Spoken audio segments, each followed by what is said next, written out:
আজ বানাবো এঁচোড়ের কোপ্তা। একটু জিরে ফোড়ন দিয়ে, শুকনো লঙ্কা দিয়ে, পেঁয়াজ রসুন আদা সবকিছু দিয়ে, তার সাথে কাজু কিশমিশ কাঁচা লঙ্কা দিয়ে একটুখানি ভালো করে রোস্ট করে নিয়ে মিক্সিতে পেস্ট করে রেখে দেবো। তার আগে আমি এঁচোড় সেদ্ধ করে ময়দা সুজি আন্দাজ মতো সব রকম মশলা দিয়ে গড়ে নিয়েছিলাম। কোপ্তা, এঁচোড়ের কোপ্তা খুব ভালো লাগে জানেন, ভেজ আইটেম হিসেবে দারুণ লাগে।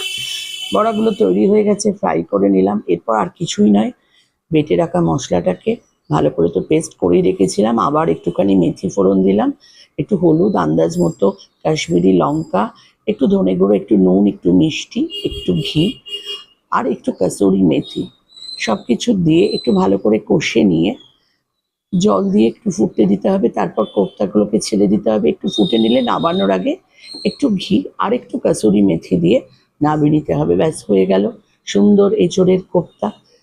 ভীষণ